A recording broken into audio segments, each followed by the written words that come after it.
오늘 이 시간은 성숙으로 얻은 병원, 성숙으로 얻은 병원이라는 제목으로 말씀의 은혜를 나누도록 하겠습니다. 오늘 시편 131편은 다윗의 시편이다 라고 되어 있습니다. 현재 다윗은 자신의 마음 상태를 이렇게 고백하고 있습니다. 자신은 교만하지 않고 오만하지 않고 놀라운 일을 하려고 힘쓰지 않고 있다라고 말하고 있습니다. 이 말을 들을 때 역설적인 표현으로 들리십니까? 현재 다윗은 왕입니다. 왕은 교만한 사람이죠. 오만해도 사람들이 뭐라 하지 않습니다. 왕은 놀라운 일을 해야만 사람들로부터 인정받아요. 오늘 이 시편은 역설적인 표현으로 가득 차 있어요. 역설적인 표현이라는 게 뭡니까? 말이 안 되는 표현이죠. 유치환 시인의 깃발이라는 시에 보면 이런 표현이 있습니다. 이것은 소리 없는 아우성. 아우성이라는 게 뭐죠? 소리가 있잖아요. 살려주세요, 살려주세요. 이게 아우성이잖아요. 근데 소리 없는 아우성이라는 것은 말이 안 되는 표현이죠. 역설적 표현이다. 그렇게 얘기합니다. 왕으로서 교만하지 않는다, 오만하지 않는다, 놀라운 일을 하지 않는다. 이거는 역설적인 표현인 겁니다. 오늘 여기 보시면 뭐 교만하지 않겠다, 오만하지 않겠다, 놀라운 일을 안 하겠다 이런 미래적 표현이 아니라 현재 다윗의 자신의 모습이 교만하지도 않고 오만하지도 않고 놀라운 일도 안 한다 이 말이에요. 또 현재 다윗은 어떻다? 고요하고 평온하다. 자신은 지금 평안하다라고 말하고 있는 것입니다. 다윗은 어떻게 왕임에도 불구하고 교만하지도 오만하지도 자기를 자랑하지도 않고 놀라운 일을 하지도 않는데 편안하게 지낼 수 있을까요? 그것을 뭐라고 말합니까? 여호와만을 바라보고 있기 때문이다. 그렇게 얘기를 하고 있습니다. 다윗은 왕이지만 자기를 자랑하거나 드러내지 않아도 만족하고 평안할 수 있는 이유는 하나님을 바라보고 있기 때문이다라고 이 시편에서 이야기하고 있는 것입니다. 다시 말하면 다윗은 성숙한 사람의 모습을 갖고 있다라는 것이죠. 성숙한 사람은 자랑하지 않습니다. 돈을 자랑하거나 외모를 자랑하거나 권력을 자랑하지 않습니다. 왜 그럴까요? 돈이 내가 아니기 때문이죠. 권력이 내가 아니기 때문이죠. 외모가 내가 아니기 때문입니다. 돈은 있다가도 없고 없다가도 있습니다. 나는 언제나 있습니다. 외모는 우리 젊은 아이들은 외모가 한참 좋을 때가 있지만 나이가 들면 외모는 점점 시들게 되어 있습니다. 권력도 언제나 그 자리에 있을 수는 없습니다. 근데 내가 돈이다, 내가 권력이다, 내가 외모다 라고 생각하는 사람은 언제든지 그 상황에서 역전될 수가 있는 거예요. 그래서 돈을 가지고 자랑하는 사람은 어떻게 됩니까? 내가 돈이 있어서 자랑할 때는 사람들이 몰려오고 칭찬하죠. 돈이 떨어지면 어떻게 됩니까? 다 떠나가는 것입니다. 외모를 가지고 자랑하는 사람은 어떻습니까? 이쁘고 잘생기고 몸매가 좋을 때야 사람들이 인정하죠. 하지만 나이가 들고 주름이 생기고 몸매가 펑퍼짐해지면 사람들이 인정 안 하는 겁니다. 내가 권력이 있을 때 사람들이 몰려오죠. 근데 내가 권력의 정점에서 떨어지면 사람들이 떠나가요. 이렇게 내가 아닌 것을 자랑하면 어떻게 됩니까? 결국 외로움과 우울증과 자살로 이어지는 것입니다. 오늘날 그런데 그런 사람들이 너무 많아요. 돈이 나인 양, 외모가 나인 양, 권력이 나인 양 생각하고 그것이 있을 때 자신을 가장 자랑스럽게 생각한단 말이에요. 그것은 성숙하지 못한 사람의 모습이죠. 성숙한 사람은 무엇을 자랑합니까? 나의 돈, 나의 외모, 나의 권력, 나의 무언가를 자랑하는 게 아니라 내 자신을 항상 생각하는 사람이 성숙한 사람이다 라는 것입니다. 그래서 시골에 가면 오히려 더 메이커 있는 옷 많이 입고 반짝반짝하는 옷 많이 입습니다. 왜? 자기가 시골 사람이라는 거 티를 안 내려고. 근데 오히려 도시에 있는 사람들은 무심한 듯 입고 다녀도 그렇게 촌스럽지가 않아요. 내가 자랑할 만한 사람이 되면 내가 가진 것으로 자랑하지 않아도 되는 거예요. 근데 오늘 이 다윗은 어떤 상태다? 성숙한 사람이 되니까 왕인데도 불구하고 교만하거나 오만하거나 또는 놀라운 일을 하지 않아서 자랑할 것이 없어도 항상 고요하고 평온하다라는 것입니다. 오늘날 사람들은 이 자랑이라는 것에 목을 매서 올라갔다 내려왔다를 반복하고 있어요. 내가 돈이 있고 외모가 좋고 힘이 있고 건강하고 권력이 있을 때는 막 자랑합니다. 아, 내가 이렇게 돈을 벌었어. 우리 애가 서울대학에 갔어. 아, 내가 요즘에 뭐 이렇게 몸이 좋아졌어. 근데 그런 것이 아닐 때에는 말을 못해요. 외출을 못해요. 사람을 못 만나요. 그래 우울증이 오는 거예요. 왜? 나는 나를 돈으로, 권력으로, 외모로 자랑해왔기 때문에 돈, 권력, 외모가 없어지니까 내가 없어진 거죠. 요즘 사람들이 보면 말입니다. 그 결과적으로 사람들을 만나지 않고 혼자만 있는 거예요. 그 사람 어디 갔나 할 정도로 나타나질 않는 거예요. 이게 뭡니까? 자신이 가진 것으로 자기를 드러내려고 하는 사람들의 결말이다라는 것입니다. 그렇게 되어질 때 우리가 가진 것이 많으면 자랑하고 좋지만 요즘 코로나 시절과 같이 그런 게 없을 때에는 세상 죄인처럼 다니는 거예요. 혹시 여러분 그렇게 생활하고 계시지 않습니까? 내가 코로나 아닐 때 돈 잘 벌 때는 자랑도 하고 쓰고 사람들 앞에 떳떳하게 다니다가 이제 코로나 때문에 너무 힘들고 어렵고 내가 자랑할 것이 없으니까 피해 다니고 안 만나려고 그러고 그냥 죄인처럼 다니시니까 그것은 성숙하지 못한 사람의 전형적인 모습이 되어지는 것입니다. 오늘 다윗은 왕임에도 불구하고 자랑할 것이 많음에도 불구하고 나는 자랑하지 않는다. 그래도 나는 평안하고 고요하다. 왜? 하나님만을 바라보고 있기 때문에. 오늘 2020년 마지막 예배에 나오신 저와 여러분들은 자신을 뭐라고 생각하십니까? 나는 돈 많은 누구누구, 얼굴이 이쁜 누구누구, 권력이 있는 누구누구라고 생각하십니까? 그럼 우리는 좋았다가도 나빠지고 기쁘다가도 슬퍼지고 남들 앞에 부끄러워질 때가 있을 것입니다. 여러분 자신은 돈으로, 권력으로, 외모로 평가받아서 안 되고 하나님을 믿는 누구누구가 되어져야 합니다. 그래야 누가 책임을 집니까? 하나님이 책임을 지시는 겁니다. 나는 하나님을 믿는 누구누구다. 하나님이 나와 함께 하신다.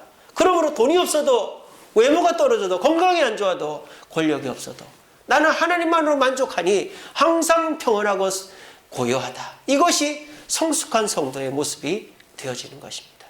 부디 오늘 이 2020년 마지막 주일 예배에 나오신 저와 여러분들은 이 성숙의 비결, 다윗이 어떻게 성숙해졌는가에 대한 비결을 발견하심으로 우리 모두가 성숙해져서 어떤 환경에서든지 비굴하지 않고 주눅들지 않고 당당하게 고요하고 평안하게 살아갈 수 있는 저와 여러분들 되시기를 간절히 바랍니다.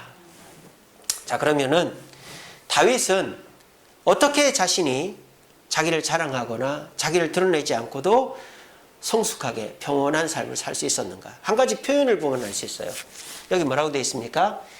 젖된 아이가 그의 어머니 품에 있음 같이 자기는 고요하다 그랬어요. 이게 문장이 연결되잖아요. 내가 내 영혼으로 고요하고 평안하기를 젖된 아이가 그의 어머니 품에 있음 같다. 그러니까 자기가 젖된 아이가 엄마 품에 있음 같이 고요하다 이 말 아니에요.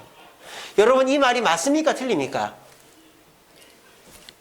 이거 틀린 말이죠. 젖대는 아이가 엄마 품에 고요하게 안겨 있을 수 있어요? 없어요? 없어요. 지금 이 시편은요. 젖을 다 떼는 아이를 얘기하는 게 아니에요. 젖을 떼는 중에 있는 아이를 얘기를 하는 거예요. 아이 젖대기가 얼마나 힘듭니까? 저희 집에도 애가 4명이나 있었습니다. 있지요, 지금도. 있었던 게 아니고. 애를 젖을 뗄 때마다 저희 장모님이 둘러엎고 나가고 별 수를 다 써가지고 겨우 젖을 뗐어요. 그러니까 젖 떼는 게 너무 어렵단 말이에요. 젖 떼는 게 왜 어려우냐? 젖은 이 아이에게 모든 것이기 때문입니다.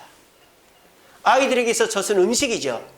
젖에서 아이들이 지방과 단백질을 흡수합니다. 그래서 뼈가 자라고 몸이 자라는 거죠. 또 젖은 영양분이죠. 영양소입니다. 영양제입니다. 비타민도 젖에서 나오고요. 면역력을 높이는 물질들이 젖에 있어요. 그러니까 아이들이 젖을 먹을 동안에 병이 안 걸려요. 감기도 안 걸려요. 아이들은 젖을 먹을 때는. 자, 이것뿐만입니까? 아이들은 젖을 내가 먹는다라는 것은 내가 보호받고 인정받는다는 증거가 되는 거예요. 애들이 배가 고프거나 불안하면 웁니다. 엥 하고 웁니다. 엥 하고 울면 엄마가 젖을 물려줍니다. 애가 젖을 무는 순간에 어떻게 됩니까? 아, 엄마가 내 옆에 있구나. 엄마가 날 사랑하는구나. 내가 보호받고 있구나 하는 증거를 얻게 되는 거예요. 그래서 2살 때까지 엄마 품에 안겨있고 젖을 잘 먹은 아이는 애착이 형성돼 가지고 엄마랑 잘 떨어지고 독립적인 활동을 잘한다 그러잖아요. 이런 아이에게 있어서 젖은 음식이자 영양제이자 자신이 사랑받고 보호받고 있다는 증거가 되기 때문에 이 젖은 아이들이 너무 떼기 힘든 것이에요. 자기에게 전부가 되는 것이죠. 여러분들이 가장 소중한 것이 뭔지 모르겠습니다만 뭐 돈이 됐던 권력이 됐던 자녀가 됐던 건강이 됐던 여러분들이 그 소중한 팔 하나를 잘라나간다고 생각할 정도로 중요한 것이 아이들에게 젖입니다. 근데 이 젖을 뗄 때 아이들은 발버둥을 치고 울고 며칠을 엄마랑 할머니랑 씨름을 하는 거죠. 그러니까 젖을 언제 뗍니까? 12개월, 13개월 돌 지나면 바로 뗍니다, 요즘은. 근데 이 다윗의 시편을 쓸 때에 이때의 상황은 젖을 그때 떼는 게 아니고 3살 이후에 떼는 걸 말하는 거예요. 우리도 그랬잖아요. 조선시대 때 이럴 때는 이유식이 제대로 없기 때문에 최대한 젖이 나올 때까지 먹이고 떼는 거예요. 그러니까 3살 이후에 떼는 거예요. 여러분 아이들 3살 되면은 어떤 그 현상이 일어나는지 아세요? 말을 알아듣고 합니다. 엄마, 아빠, 저쪽, 싫어, 좋아 이런 말을 해요. 애들이. 단답식의 대답과 소통이 됩니다. 또 자기 의지가 생겨요. 싫으면은 엄청 강하게 부정합니다. 3살이 되면 그래요. 3살 된 애가 젖을 떼려고 해봐요. 더 어렵죠. 12개월 때 떼는 거하고는 비교가 안 될 정도로 더 어렵습니다. 그런데 다윗은 지금 자신의 상태가 어떻다? 3살 된 아이가 젖을 뗀 아이가 금방 뗀 아이가 엄마 품에 안겨 있는데 젖을 찾지 않고 편안하게 안겨 있는 것과 같이 자기가 고요하고 평안하다라고 말하는 거예요. 도대체 다윗은 왜 그렇게 고요하고 평안하게 안겨 있는 걸까요? 자, 젖을 떼는 아이가 젖을 잘 떼고 나면 엄마 품에 안겨 있습니다. 그러면 그 아이는 뭐가 변화가 돼서 젖을 뗐음에도 불구하고 엄마 품에 안겨 있을까요? 그렇지 않아요? 엄마 품으로 가면 당연히 젖을 물려서 준다라는 것을 알고 있는데 엄마가 젖을 안 주는데도 애가 울지 않고 안겨 있다는 것은 뭔가 변화가 됐기 때문이 아니겠어요? 그러니까 우리 아이들은 자기도 모르는 사이에 놀라운 변화를 시험을 치는 거예요. 젖을 떼면서.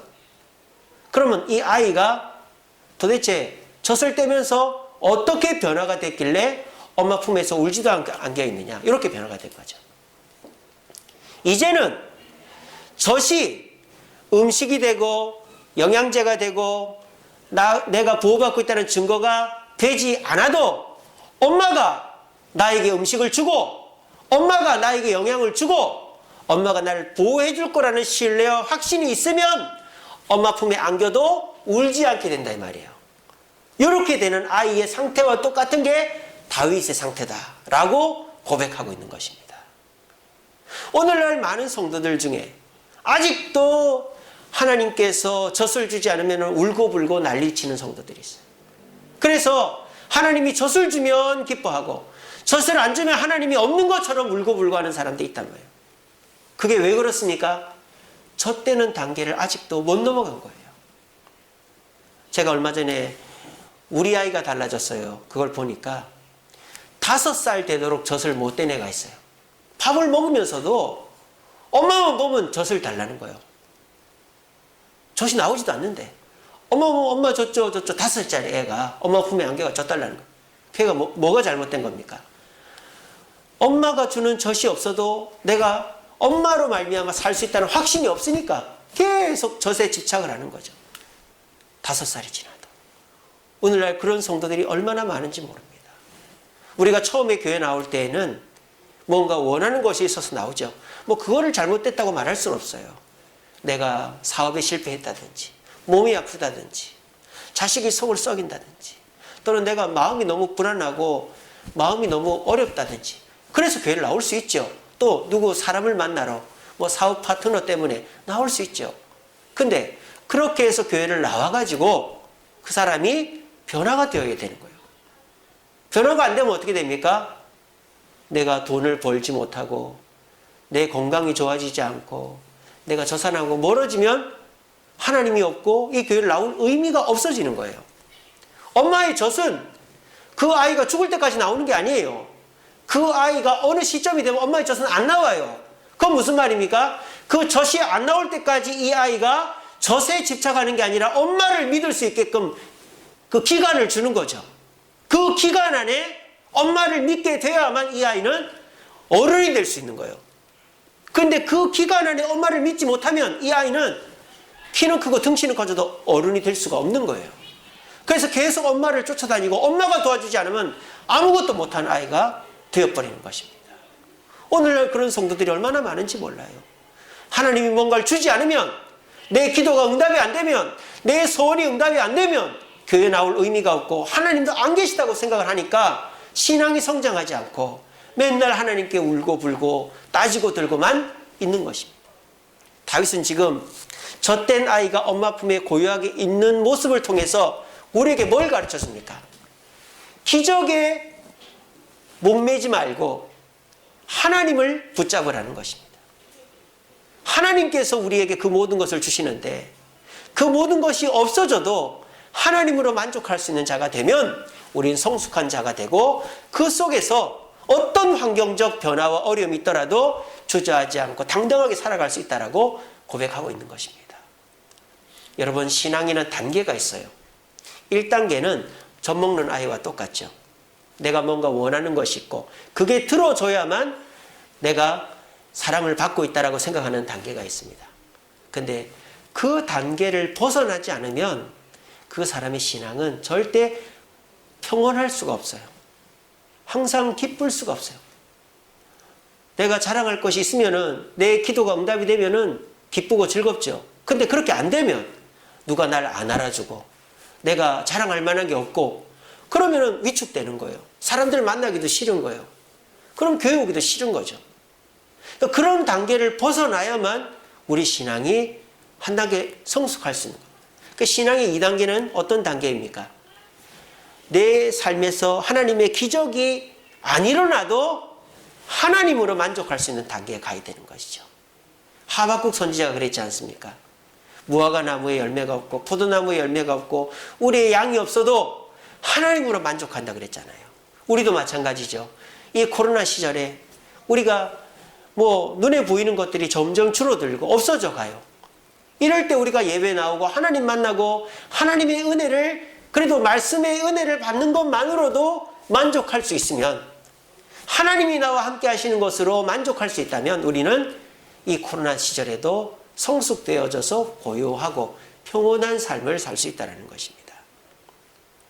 그리고 마지막 3단계가 뭡니까? 하나님도 안 보이는 단계에 이르는 것이죠. 그게 무슨 단계입니까? 고난의 단계입니다. 고난의 단계. 지금 여러분 고난 당하지는 않잖아요. 교회 온다고 벌금 물거나 감옥에 가지는 않죠. 근데 그런 시대가 옵니다. 이제 곧 옵니다. 그래서 전도한다고 잡혀가고요. 설교 잘못했다 잡혀가고요. 교회 간다고 직장에서 쫓겨나고요. 불이익 당하고요. 이런 시대가 옵니다. 그런 시대가 오면은 이제 성도들 중에서 떨어져 나갈 사람이 더 많은 거죠. 왜? 하나님이 살아계시면 안 되는 거는 둘째 치고라도 이런 내가 고난을 당하면 안 되는 거 아니야? 이렇게 되는 것입니다. 그때 우리에게 필요한 게 뭡니까? 다니엘의 세 친구의 믿음이죠. 그리 아니하실지라도의 믿음입니다. 하나님이 나를 도와주지 않고 불구덩이 속에서 나를 건져주지 않을지라도 나는 왕에겐 절 안 하고 하나님을 믿을 거라고 고백했던 그 세 친구의 단계가 마지막 단계인 것입니다. 우리가 이 3단계에 가지 않으면 주님 앞에 끝까지 성도로서 살아남을 수가 없어요. 근데 이 3단계는커녕 1단계도 못 넘고 있는 사람들이 수두룩빽빽한 거죠. 그래서 예배를 이제 온라인으로 한다 그러니까 교회를 안 나옵니다. 다시 현장 예배를 한다 그래도 안 나오는 거예요. 왜? 집에서 그냥 누워가지고 스마트폰 켜서 보는 게 훨씬 편하거든요. 그런 식으로 해서 자신들의 신앙의 단계가 주저앉아 버리면 그 사람은 주님 오실 때에는 구원의 자리에 앉을 수가 없는 거예요. 오늘 다윗은 우리에게 우리의 신앙의 단계가 어디에 머물러 있는가를 질문하고 있습니다. 다윗은 왕이면서도 교만하고 오만하고 자랑하지 않아도 고요하고 평안하다. 왜? 나는 젖된 아이가 엄마 품에서 엄마를 믿고 있음 같이 하나님 한 분만을 바라고 있기 때문이다. 오늘 이 자리에 나오신 저와 여러분들도 이 코로나로 제대로 되는 일이 없고 힘들고 어려움이 가중되고 있지만 내게 좋은 일이 생겨서 하나님을 믿는 게 아니라 내가 교회 나올 수 있고 하나님 말씀을 듣고 은혜를 받고 하나님이 나와 함께 하심으로 나는 만족한다라는 성숙한 믿음을 통해서 어떤 환경에서도 고요하고 평온한 삶을 살아갈 수 있는 저와 여러분 되시기를 간절히 바랍니다. 말씀을 맺겠습니다. 자, 그렇다면 우리가 성숙해지면 2단계 신앙으로 올라가는데 어떻게 하면 성숙해질 수 있는가? 이걸 한번 읽어봅시다. 시작. 에디오피아 여왕의 모든 국고를 맡은 관리인 네시가 예배하러 예루살렘에 왔다가, 자, 이 사도행전에 나오는 말씀이죠. 이디오피아는 뭐 지금도 있는 나라죠. 아프리카에 있는 나라인데 이 이디오피아를 세운 사람이 솔로몬을 만나러 왔던 그 여왕이 있죠. 그 여왕의 후손이 세운 나라가 에디오피아라고 그래요. 그래서 이 에디오피아에는 흑인임에도 불구하고 유대인이 있었습니다. 그래서 이 이디오피아 흑인 유대인들이 유월절을 지키기 위해서 먼 길을, 유월절 또 뭐 유대인의 명절 때마다 왔단 말이에요. 그 중에 한 사람이 이 국고를 맡은 관리 내시, 재정부 장관, 엄청나게 높은 장관이죠. 그 사람이었단 말이에요. 근데 이 사람이 예루살렘의 명절을 지키고 돌아가는데 성경을 읽고 있었어요. 이사야 53장, 메시아 예언을 읽고 있었는데 이해가 안 되는 거예요. 근데 마침 누구를 만나요? 초대교회의 7 집사 중에 한 명인 빌립 집사님을 만나는 거예요. 그래서 빌립 집사님이 먼저 말을 걸죠. 당신 뭘 읽고 있느냐? 이사야 53장을 읽고 있다. 뜻을 알고 있느냐? 모른다. 그 메시아가 이미 왔고 내가 믿고 있는 예수입니다. 그랬더니 이 네시가 무릎을 꿇고 세례를 받고 유대교에서 그리스도교, 기독교로 개종하게 된 사건이 이 본문에 나오는 겁니다. 그래서 이 네시는 자신의 궁금증을 풀고 성숙한 그리스도인이 된 것이죠. 자, 여러분 보세요. 이 네시는 어떻게 해서 예수님을 믿게 됐고 성숙한 그리스도인이 될 수 있었습니까? 어디에 왔기 때문에? 성전에 유월절 지키러 왔기 때문에. 유월절 지키러 오지 않았다면 빌립을 만날 수 없었고 말씀을 해석받을 수 없었고 세례를 받을 수 없었고 성숙한 그리스도인이 될 수 없었다는 것입니다. 오늘 시편을 보세요. 이 시편 131편은 부제가 뭐라고 되어 있습니까? 다윗의 시 곧 뭐라고 되어 있죠? 성전에 올라가는 노래라고 되어 있습니다.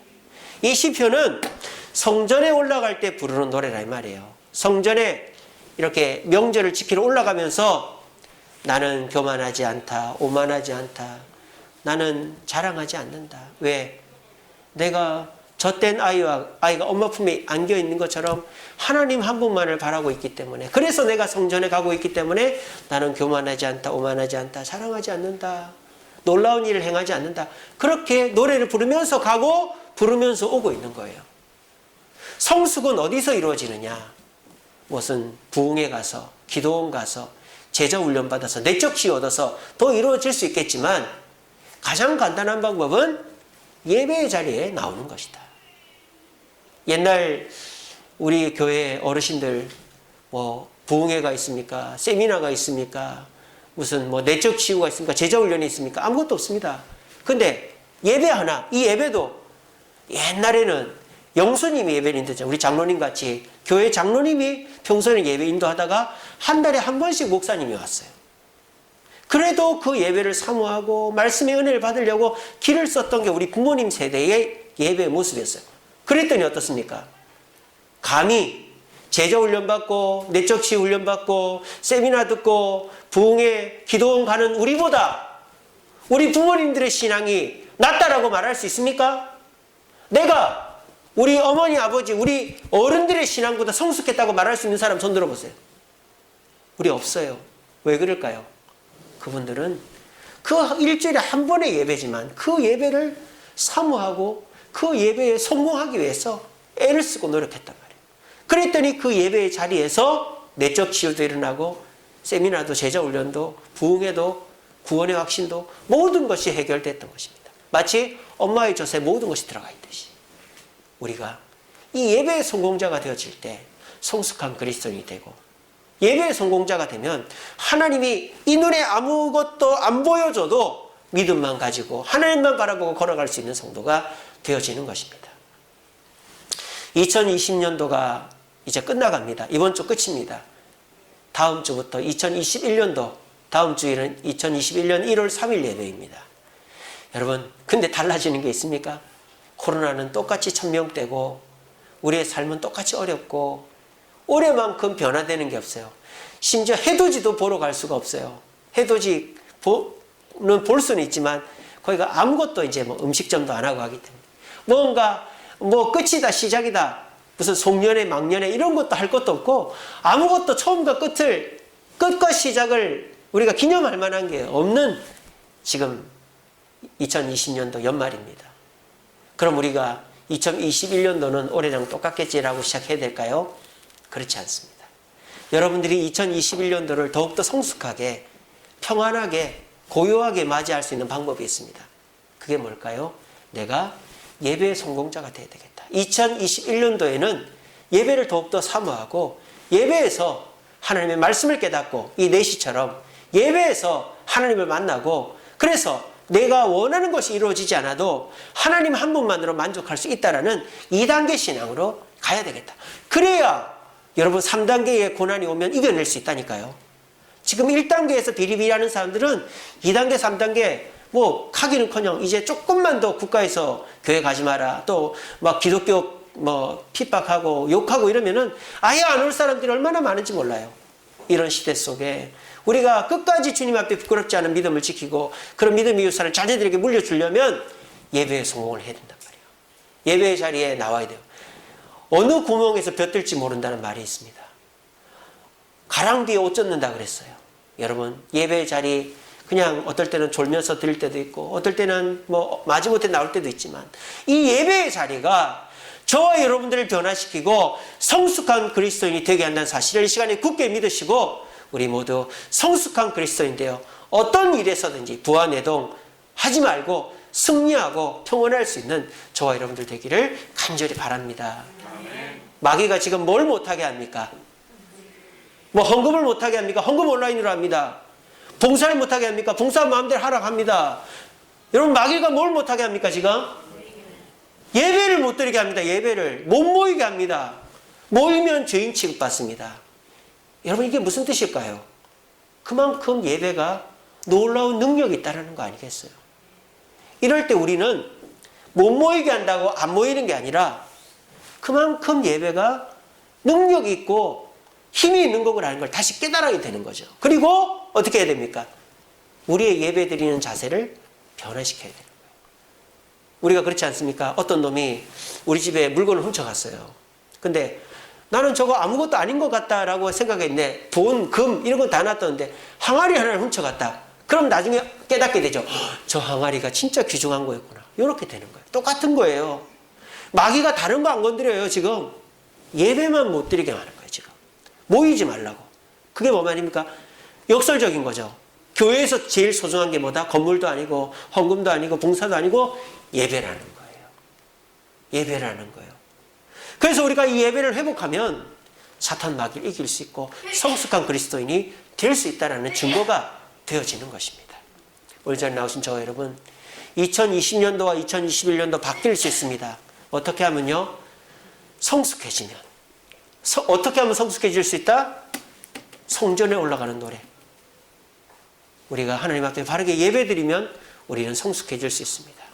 부디 하나님이 기뻐하시는 예배를 2021년도부터는 드리리라 다짐하시면서 성숙한 그리스도인들 되어서 내가 돈이 많건 적건 일이 잘 되건 못 되건 몸이 좋건 아프건 안 아프건 간에 하나님 한 분만으로 만족하겠다라고 평온하게 성숙하게 살아갈 수 있는 저와 여러분들의 2021년도가 되시기를 간절히 바랍니다. 기도하겠습니다. 사랑해 주님 감사합니다.